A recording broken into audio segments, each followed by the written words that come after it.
जय श्री कृष्ण भक्तों में कैलाश पंडित सुपुत्र परम आदरणीय गुरुवर ज्योतिषाचार्य भागवत कथा वाचक पंडित सोहनलाल शर्मा जी, मैं गुरु जी के आदेश से तथा भगवान परशुराम जी के आशीर्वाद से आज भगवान विष्णु के छठे अवतार भगवान श्री कृष्ण के द्वारा अपने सखा पार्थ को अर्जुन को दिए गए श्रीमद् भगवत गीता के ज्ञान के सार को आप सभी को सुनाने के लिए यहाँ उपस्थित हुआ हूँ।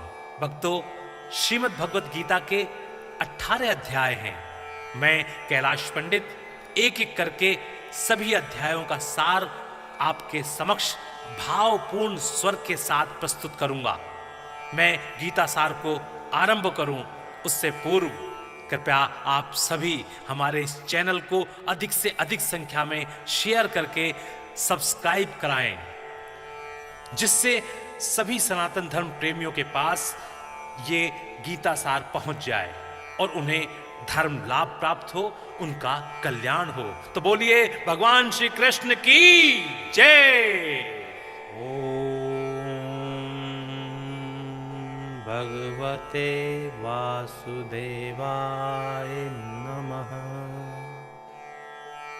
बोलिए श्री कृष्ण महाराज की जय। भक्तों, श्रीमद् भागवत गीता सार का तीसरा अध्याय आरंभ करते हैं। अर्जुन ने पूछा, हे जनार्दन, यदि आपके तप से कर्म से बुद्धि श्रेष्ठ है तो केशव मुझे इस घोर कर्म में क्यों लगाते हो? मिले हुए वचनों से आप मेरी बुद्धि को भ्रम में डाल रहे हैं। निश्चय करके मुझे बतलाइए जिससे मैं कल्याण को प्राप्त हूं। श्री कृष्ण जी बोले, हे निष्पाप अर्जुन, मैं पहले समझा चुका हूं कि इस लोक में दो प्रकार की निष्ठा कही है। एक तो सांख्य वालों का ज्ञान योग और दूसरा योगियों का कर्म योग। कर्मों का प्रारंभ न करने से ही कोई निष्कर्म नहीं कहलाता और कर्मों का त्याग करके संन्यास करने से किसी को सिद्धि नहीं मिल जाती। मनुष्य क्षण भर भी कर्म किए बगैर नहीं रह सकता। प्रकृति के गुण ही सब मनुष्यों को कुछ न कुछ कर्म करने में लगाते हैं। जो अज्ञानी कर्मेंद्रियों को रोककर आत्मचिंतन करने के बहाने विषयों की चिंता करता है, वह पाखंडी मिथ्याचारी कहलाता है। हे अर्जुन, जो इंद्रियों को मन से दमन कर और विषयों में प्रवृत्त न होने देकर उनसे कार्य लेता है, वह कर्म योग का अभ्यास कहलाता है और श्रेष्ठ कहलाता है। अपने धर्म के अनुसार नियमित कर्म करो, क्योंकि कर्म न करने से कर्म को करना अच्छा है। बिना कर्म किए तुम्हारे शरीर का निर्वाह नहीं हो सकता। हे कौन्तेय, यज्ञ के निमित्त किए जाने वाले कर्मों को छोड़कर जितने कर्म हैं उनके करने से मनुष्य को बंधन होता है। अतएव तुम फल की इच्छा त्याग कर यज्ञ के लिए कर्म करो। सृष्टि के आरंभ काल में ब्रह्मा जी ने यज्ञ सहित प्रजा को उत्पन्न कर प्रजा से कहा था कि यज्ञादि कर्म करके बुद्धि को प्राप्त होंगे। यही सब कर्म तुम्हारे निमित्त कामधेनु होवेंगे। इस यज्ञ से तुम देवताओं को संतुष्ट करते हो और देवता भी तुमको संतुष्ट करेंगे। इस प्रकार परस्पर बर्ताव करते हुए तुम और देवता कल्याण को प्राप्त होगे। यज्ञ आदि कर्मों से प्रसन्न होकर देवता तुमको इच्छित सुख की सामग्रियां देंगे, परंतु उनके दिए हुए दान को जो बिना उनका भोग लगाए ग्रहण करता है वह चोर है। पंच महायज्ञ करके जो शेष बचा हुआ भोग ग्रहण करते हैं वे सब पापों से मुक्त हो जाते हैं, और जो अपने निमित्त ही अन्न पकाते हैं वे पापी पुरुष पाप को ही भक्षण करते हैं। अन्न से ही प्राणियों की उत्पत्ति होती है। अन्न मेघ से उत्पन्न होता है। मेघ यज्ञ द्वारा जल बरसाता है और यज्ञ की उत्पत्ति कर्म से होती है। कर्म की उत्पत्ति ब्रह्मा से हुई है और ब्रह्म अक्षर परमात्मा से। इस कारण सदा सब पदार्थों में रहने वाला जो ब्रह्म है वह सब यज्ञों में प्रस्तुत है।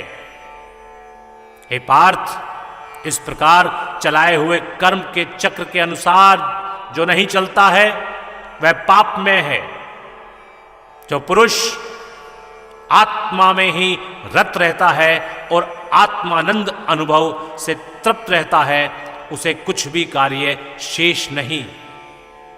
वह कोई कर्म करे या न करे उसको कोई प्रयोजन अथवा लाभ नहीं है, और किसी प्राणी से अपना लाभ कराने की भी उसे कोई आवश्यकता नहीं।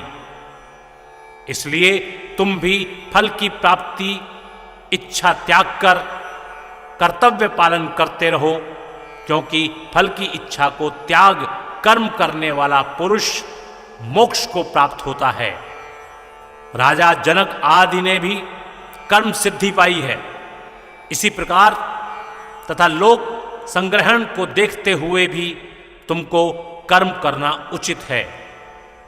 श्रेष्ठ पुरुष जिस जिस कर्म का आचरण करता है दूसरे मनुष्य उसी मार्ग पर चलते हैं, और वह जिसको प्रमाणित मानता है उसी के अनुसार सब उत्तम मानते हैं। हे पार्थ, तुमको तीनों लोकों में कुछ भी कर्म शेष न रहा और न कोई अप्राप्त वस्तु प्राप्त करनी है। फिर भी मैं कर्म करता ही रहता हूं। यदि हम ही आलस्य रहित होकर कर्मों को नहीं करेंगे तो मनुष्य हर प्रकार से हमारे ही पथ का अनुकरण करेंगे। जो मैं ही कर्म ना करूं तो सब लोग भी न करने से नष्ट हो जाएंगे। इससे मैं ही वर्ण शंकरों के उत्पन्न करने का हेतु बनकर प्रजा को नष्ट करने वाला समझा जाऊंगा। जिस प्रकार अज्ञानी फल की इच्छा करके कर्म करता है वैसे ही फल की इच्छा न करते हुए ज्ञानी को लोक शिक्षा की इच्छा करते हुए कर्म करना उचित है। कर्म में आसक्त अज्ञानियों की बुद्धि में ज्ञानी भेदभाव उत्पन्न न करें, परंतु आप स्वयं कर्म करता हुआ उससे भी प्रसन्नता पूर्वक कर्म करावे। हे अर्जुन, सब कर्म प्रकृति के गुण से ही उत्पन्न होते हैं, परंतु जिनकी बुद्धि अहंकार से भ्रष्ट है ऐसे मूर्ख लोग समझते हैं कि हम करता हैं, परंतु जो गुण और कर्म के विभाग को सच्चा तत्व जानता है वह ज्ञानी पुरुष यह समझकर इसमें आसक्त नहीं होता कि गुणों का यह खेल आपस में हो रहा है।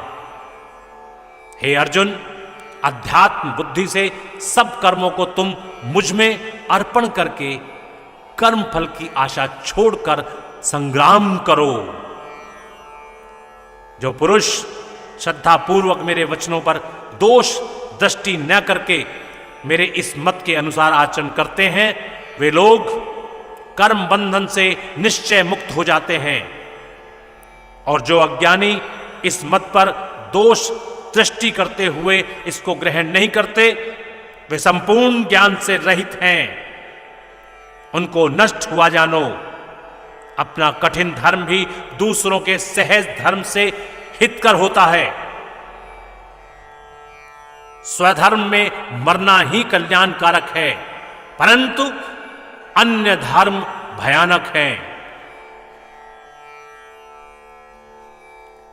अर्जुन बोले, हे श्री कृष्ण, पुरुष को पाप करने की इच्छा न होते हुए भी कौन उसे बलात् पाप के मार्ग में प्रवृत्त करता है? श्री कृष्ण बोले, हे अर्जुन, रजोगुण से उत्पन्न होने वाला काम और क्रोध मनुष्य को पाप मार्ग में ले जाता है। इसे करके उत्पन्न इच्छा कभी तृप्त नहीं होती। ये महापापी और घोर शत्रु हैं।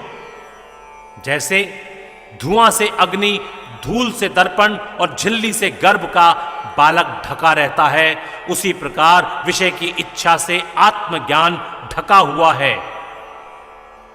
हे कुंती पुत्र, इस शत्रु काम को करके ज्ञानियों का ज्ञान आच्छादित हुआ है। इंद्रियां, मन और बुद्धि इस काम के आश्रय स्थान हैं। इनके सहारे विषयेच्छा ज्ञान को आच्छादित करके जीवन को मोहित कर लेता है। अतएव तुम सर्वप्रथम इंद्रियों को वश में करके ज्ञान और विज्ञान को नष्ट करने वाले इस पापी काम को जीतो। कहते हैं कि इंद्रियां प्रबल हैं और इंद्रियों से भी प्रबल मन है। इस प्रकार जो बुद्धि से परे है, उस आत्मा को जानकर निश्चयात्मक बुद्धि द्वारा मन को निश्चल करके, हे महाभाव, तुम उस दुर्धर शत्रु काम को जीत लो। बोले श्री कृष्ण महाराज की जय। भक्तों, इति श्री श्रीमद् भगवत गीता सार तृतीय अध्याय। हरे नमः। बोले कृष्ण भगवान की जय। ओम भगवते वासुदेवाय नमः नमः नमः।